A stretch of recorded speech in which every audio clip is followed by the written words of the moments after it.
सुरुवातीलाच मित्रांनो, महाराष्ट्रामधून महत्त्वाची बातमी आपल्यासमोर येत आहे. महाराष्ट्र राज्यामध्ये कॅप्टन अशोक खरात प्रकरण गाजलं असतानाच आता दुसरीकडे सातारा झेडपीवरून शिंदे गट आणि भारतीय जनता पार्टीमध्ये अतिशय मोठ्या प्रमाणामध्ये द्वंद्व सुरू असतानाच 9 मंत्र्यांचे थेट राजीनामे. शिंदे गट सत्तेतून बाहेर. मित्रांनो, शिंदे सेनेला भारतीय जनता पार्टीचा पहिला मोठा धक्का. महाराष्ट्रासह केंद्रातून शिंदे सेनेला जोर का झटका. एकनाथ शिंदे यांनी देखील दिल्लीतून भाजपाचा पाठिंबा काढण्याची तयारी सुरू केली.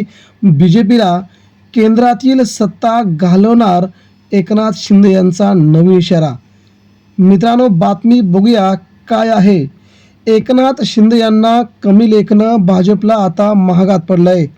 तर उद्धव ठाकरे यांना कमी लेखल्यामुळेच भारतीय जनता पार्टीची अशी अवस्था झाल्याचं शिवसेना नेते संजय राऊत यांनी म्हटलंय.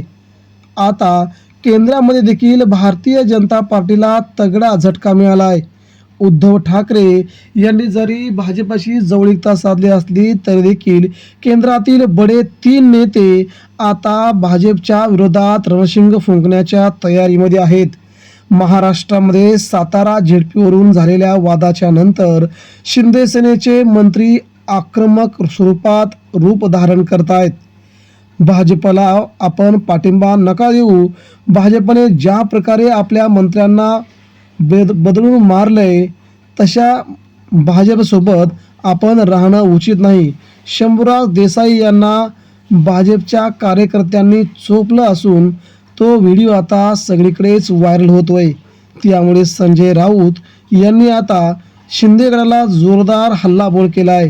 त्यांनी म्हटलंय, बुक्क्या तोंड दाबून बुक्क्याचा मार दिला जातोय तर देखील शिंदे सेनेला काही पडलं नाही. मंत्र्याला जखमा होईस्तोवर भारतीय जनता पार्टी मारती आहे. आता त्यांना उद्धव ठाकरे यांची आठवण झाली असेल. ठाकरे होते तेव्हा कोणाच्या अंगाला धक्का लावण्याची हिंमत होत नव्हती, परंतु आज मंत्री आमदार देखील मारले जात आहेत. मित्रांनो, ही उद्धव ठाकरे नसण्याची भाजपला शिंदे सेनेला खूप मोठी किंमत मोजावी लागत असल्याचं म्हटलं जात आहे. यामुळे शिंदे सेनेतील काही मंत्री, काही आमदार आता सामूहिक राजीनामे देणार आहेत.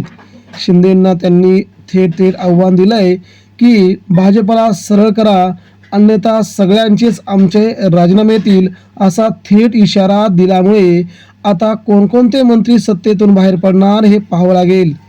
परंतु केंद्रात देखील भाजपला शिंदेंची आवश्यकता आहे. केंद्रात शिंदेंनी पाठिंबा काढला तर भाजपा उद्धव ठाकरेंना जवळ करून महाराष्ट्रामध्ये ठाकरेंची सत्ता, दिल्लीत देखील ठाकरेंना सोबत घेऊ शकते. याची देखील शिंदेंना भीती असून आता फक्त मार खायचा आणि गप बसायचं एवढंच आता शिंदे सेनेकडे बाकी आहे असं सध्या तरी दिसतंय. कारण की सत्तेतून बाहेर निघाले तर चौकशा सुरू होतील, सत्तेतून बाहेर नाही निघाले तर मार खायला मिळेल. अशा प्रकारची दुहेरी अवस्था, अतिशय वाईट अवस्था झाली असून ठाकरेंना सोडल्यानंतर आपल्याला किती मोठी किंमत मोजावी लागते हे आता या मंत्र्यांना, आमदारांना कळून चुकले असेल. एकंदरीत मित्रांनो, ठाकरे ब्रँड होता.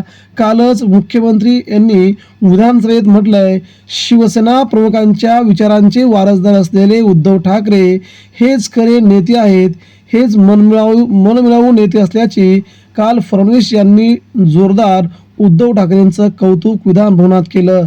या सगळ्याच बाबीमुळे मित्रांनो, उद्धव ठाकरे हे महाराष्ट्राचे किती बलाढ्य नेते आहेत हे तुम्हाला आता समजून येईल. एकंदरीत मित्रांनो, राज्याच्या राजकारणामध्ये उद्धव ठाकरेंची ख्याती, उद्धव ठाकरेंचं वजन किती मोठ्या प्रमाणात प्रचंड असल्याचं तुम्हाला जाणवू लागलंय. मित्रांनो, सध्या आपल्याला काय वाटतंय, एकनाथ शिंदेंची शिवसेना, त्यांचे मंत्री, त्यांचे आमदार सत्तेतून बाहेर पडून राजीनामे देतील का?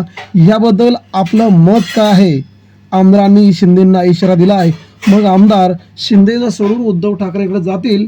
या मताशी आपण कसं वाटतंय, आपल्याला या मत कसं वाटतंय याबद्दल देखील आपण आपल्या प्रतिक्रिया आमच्यापर्यंत पोहोचूया. धन्यवाद.